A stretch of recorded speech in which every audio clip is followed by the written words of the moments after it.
সর্ব উপনিষদ গাব দগ্ধা গোপালনন্দ পার্থ বৎস সুধিভোক্তা দুগ্ধম গীতামৃতং মহৎ। উপনিষদ সকল যেন গাভী স্বরূপ। ভগবান শ্রীকৃষ্ণ পার্থরূপ বৎসের খুন নিবৃত্তি উপলক্ষে সুধী ব্যক্তিগণের জন্য গীতামৃতরূপ দুগ্ধ দহন করছেন। সুধী মানে শাস্ত্রজ্ঞ পণ্ডিত নয়। সুধী বলতে বুঝি তেমন ব্যক্তি যার বিবেক জেগেছে, যিনি গীতামৃত পান করে সাধনার পথে অগ্রসর হন। ভগবানের শ্রীমুখ হতে নিঃসৃত গীতাখানি ভালো করে পাঠ করলে নিখিল শাস্ত্রের সার জানা যায়। গীতার বাণী ও উপদেশ জানা হলে তখন আর একরাশ শাস্ত্রগ্রন্থ পাঠের প্রয়োজন থাকে না।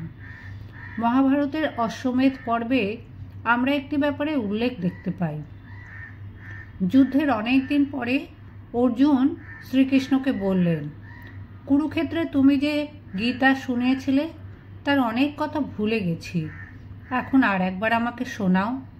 শ্রীকৃষ্ণ বললেন, অর্জুন, তুমি আমাকে বিপদে ফেললে। সে সময় আমি পরমাত্মার সাথে যোগযুক্ত ছিলাম, তিনিই আমার ভেতর দিয়ে ব্রহ্মতত্ত্ব বলিয়েছিলেন। এখন আর আমার সে অবস্থা নেই, তাই আবার বিশদভাবে বলা সম্ভব নয়। তবে মোটামুটি এরকম বলতে পারি। উক্তিটি বিশেষ তাৎপর্যপূর্ণ। ঠাকুর তার কথামৃত কোথা থেকে বলতেন? মাথার থেকে নয়, তার অনুভূতির ভেতর দিয়ে যে বাণী, যে কথামৃত আমরা পাই তা পরমাত্মার বাণী। ঠাকুর অনুভূতির ভেতর দিয়ে পরমাত্মার সঙ্গে যোগযুক্ত হয়ে বলেছেন বলেই কথামৃতে আমরা নিখিল ধর্মের সার পাচ্ছি। কোনো ধর্মকেই বাদ তিনি দেননি। তার ভেতর দিয়ে জগদম্বায় বাণী ও উপদেশ দিয়েছেন। হিন্দু ধর্ম সনাতন ধর্ম। সনাতন ধর্ম চিরকাল থাকে। অন্যান্য ধর্ম তার থেকে বেরোয়, আবার তাতেই লয় পায়। দ্বাপর যুগে শ্রীকৃষ্ণ জগৎকে গীতামৃত পান করান। কালক্রমে সেই সনাতন ধর্মতত্ত্ব আমরা ভুলে গিয়েছিলাম। তাই ঠাকুর আবার এসে দই পেতে মাখন তুলে দিয়ে গেলেন। মাখন তোলা মানে সনাতন ধর্মের সারাংশের পুনঃপ্রতিষ্ঠা। সনাতন ধর্মের মধ্যে কোনো অন্তর্বিরোধ নেই, সমস্ত ধর্মই তার অন্তর্ভুক্ত। মন্দিরে হিন্দুরা যে ভগবানের আরাধনা করছে, মুসলমানেরা মসজিদে, খ্রিস্টানেরা গির্জায় ও শিখেরা গুরুদ্বারায় সেই একই ঈশ্বরের উপাসনা করছে। ঠাকুরের আবির্ভাবের পূর্বে এই তত্ত্ব সবাই ভুলে গিয়েছিল। বিভিন্ন ধর্মমত ও সম্প্রদায়ের লোকেরা বলছিল, আসল ধর্ম আমাদেরই কাছে রয়েছে, সবাই এখানে এসে ঈশ্বরকে ডাকো। সনাতন হিন্দু ধর্ম তখন ফল্গুর মতো অন্তঃসলীলা হয়ে চাপা পড়েছিল। সর্বধর্ম সমন্বয় করে ওই গ্লানি দূর করবার জন্যই ঠাকুরের আবির্ভাব। তিনি এসে সাধনার মধ্য দিয়ে সনাতন ধর্ম উপলব্ধি করলেন। জগদম্বাকে বলেছিলেন, মা, আমাকে নিয়ে চল গির্জায়, খ্রিস্টানেরা কিভাবে তোকে ডাকে আমি দেখব। এইটি তার জীবনের এক অদ্ভুত জিনিস। এর আভাস মাত্র আমরা গীতায় পাই। যে যথা মাম প্রপদ্যন্তে তাং তথৈব ভজাম্যহম। অর্জুন, আমার ভাব অনন্ত। আমাকে সগুণ, নির্গুণ, অবতার ইত্যাদি যে যেভাবে উপাসনা করে আমি তাকে সেভাবেই কৃপা করি। জন্মান্তরীর কর্মানুযায়ী সাধনার ভিন্ন ভিন্ন পথ। ঠাকুরের আবির্ভাবে এই জিনিসটা আমাদের কাছে খুব পরিষ্কার হলো। সনাতন ধর্ম উপলব্ধির পর ঠাকুর অন্যান্য ধর্মমতে সাধনা করেন। তার মতন এত বিভিন্নভাবে সাধনা অন্য কোনো অবতার পুরুষ বা সাধক করেননি। তিনি কেশববাবুকে বোঝাতেন সনাতন ধর্ম এবং ব্রাহ্মমতের পার্থক্য। যারা শুধুই পণ্ডিত, মাথার ভেতর দিয়ে খানিকটা বুঝেছে, তারাই পার্থক্য ধরতে পারবে না। কেশববাবুকে বললেন, নহবতখানায় সানাই বাজে, একজন শুধু পোঁ ধরে থাকে, কিন্তু আর একজন তার বাঁশির স্বাদ পকড়ে নানা রাগ রাগিনী বাজায়। তিনি শুনে বলেন, এখানে অপূর্ব জ্ঞান ও ভক্তির সমন্বয় দেখছি। ঠাকুর 7 ফোঁকরে বাঁশি বাজাতেন। তিনি 1 থেকে বহুতে যেতেন, বহু থেকে 1-এ আসতেন, এর পারেও যেতেন। শ্রীকৃষ্ণ বলেছিলেন, সাধক যে পথ দিয়েই আসুক, আমি তাকে সে পথেই কৃপা করি। হিন্দু শাস্ত্র গ্রন্থ, মুসলমানের কোরআন, খ্রিস্টানের বাইবেল, ঠাকুর এসবের সার উপলব্ধি করেছেন তার সাধনার বিভিন্ন পর্যায়ে। তার বিচিত্র প্রত্যক্ষ অনুভূতির তুলনা নেই। তার আবির্ভাবে আমরা খুব জোরের সঙ্গে তাঁরই ভাষায় বলতে পারছি, যত মত তত পথ। আশ্চর্য এই কথামৃত। ঠাকুরের উপদেশের মধ্যে আমরা সব পাচ্ছি। তার বিভিন্ন স্তরের অনুভূতির কথা রয়েছে এই কথামৃতে। সমাধি অবস্থা থেকে নেমে এসে তিনি এইসব উপদেশ দিয়েছেন। আসলে সব বলছেন সেই জগদম্বা। গীতার ভাব এত উদার যে তা সর্বসম্প্রদায়ের বিশ্ববাসীর জন্য। গীতার ওই একটি শ্লোকে এই সমন্বয় ভাব রয়েছে, তা পূর্বে বলেছি। কিন্তু একটি মাত্র শ্লোকে কি ধর্ম সমন্বয় ভাব পরিষ্কার হয়? তাই তো ঠাকুর এসে বিশদভাবে বোঝালেন। দীর্ঘ সাধনার মধ্য দিয়ে পরমাত্মার সঙ্গে যোগযুক্ত অবস্থায় তার মন যখন যে স্তরে উঠেছে, সেই সব কথাই রয়েছে কথামৃতে। এখানে আমরা সর্বশাস্ত্রের সার পাচ্ছি। 5 খণ্ড কথামৃত পড়লে তার 2টো বড় বড় নির্দেশ দেখা যায়। এগিয়ে পড়ো আর ডুব দাও, এই আমাদের শাস্ত্র, পথ, উপায়। পৃথিবীর ভিন্ন ভিন্ন ধর্মমত এক একজন প্রবর্তকের ব্যক্তিত্ব ও শিক্ষার ওপর একান্তভাবে নির্ভরশীল। সেই ব্যক্তি বা গ্রন্থকে বাদ দিলে ওইগুলি নস্যাৎ হয়ে যায়। স্বামীজি চিকাগো ধর্মসভায় যখন ঠাকুরের ভাবধারা প্রচার করেন, তখন শ্রী রামকৃষ্ণের নামটি পর্যন্ত উল্লেখ করেননি। পৃথিবীর সকল ধর্মমতের শ্রেষ্ঠ প্রতিনিধিরা ওই সভায় উপস্থিত ছিলেন। সেখানে স্বামীজি ঠাকুরকে প্রচ্ছন্ন রাখলেন। জগৎ ঠাকুরের বাণী মাথা পেতে নিল। আচার্য শঙ্কর জ্ঞানের মূর্ত বিগ্রহ।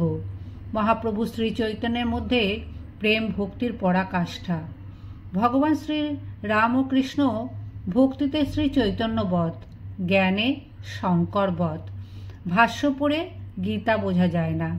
এক একজন ভাষ্যকার এক এক রকম ভাষ্য করেছেন। ভাষ্যে ভাষ্যে বিরোধ রয়েছে।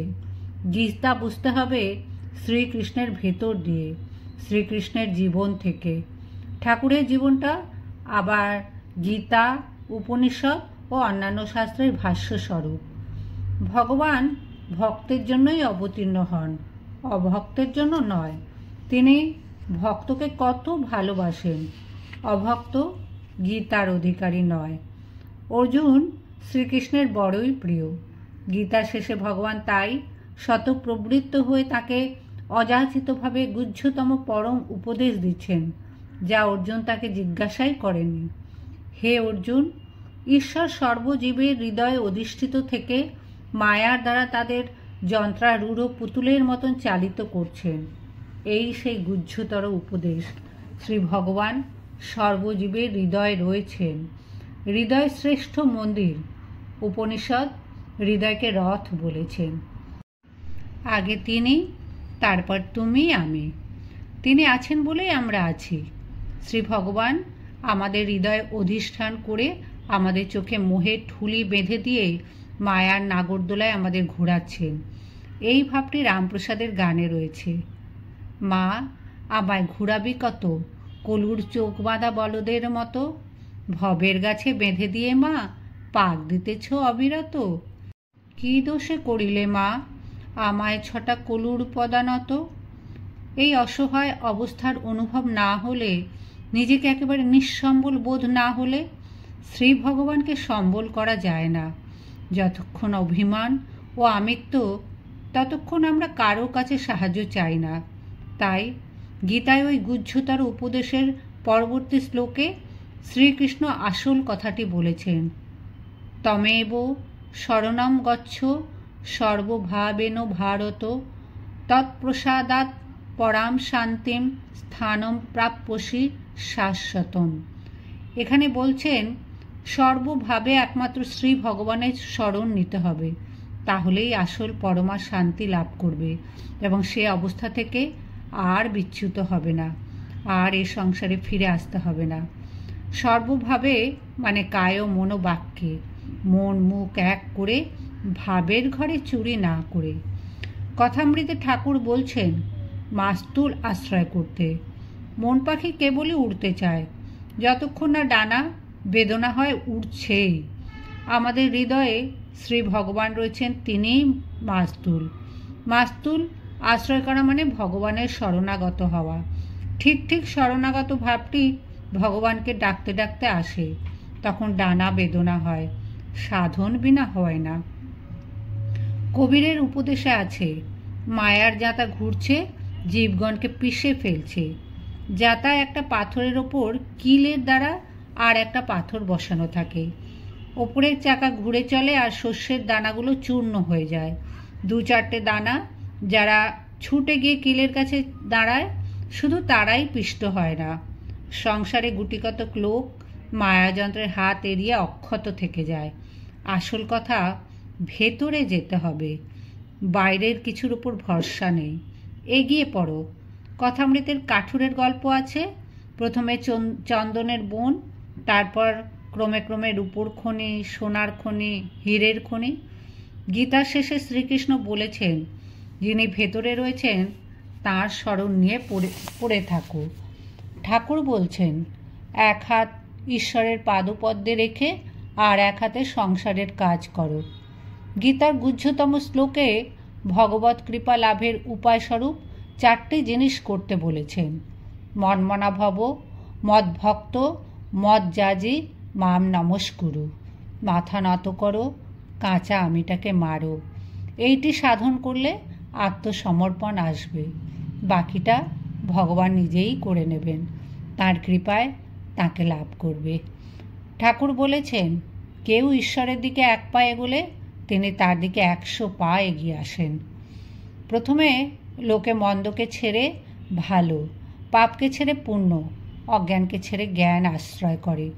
গীতার উপসংহারে শ্রী ভগবান বলছেন, সমস্ত ধর্মাধর্ম পরিত্যাগ করে একমাত্র আমার শরণাগত হও, আমি তোমাকে সমস্ত পাপ থেকে মুক্ত করব। ছেলে যেমন ধুলো কাদা মেখে মার কাছে গিয়ে দাঁড়ায় আর মা তাকে ধুয়ে মুছে সাফ করে কোলে তুলে নেয়, কথামৃতে আছে, ছেলে বাপের হাত ধরে আলের ওপর দিয়ে হেঁটে চলেছে। এমন সময় আকাশে এক ঝাঁক বক উড়ে গেল। তাই দেখে ছেলে আনন্দে বাপের হাত ছেড়ে দিল। অমনি সে খানায় পড়ে গেল। আর এক ছেলে বাপের কোলে চড়ে যাচ্ছিল, সেও বক দেখে আনন্দ করল, কিন্তু তাকে খানায় পড়তে হলো না। প্রথম অবস্থায় সাধক ভগবানের হাত ধরে চলতে চায়।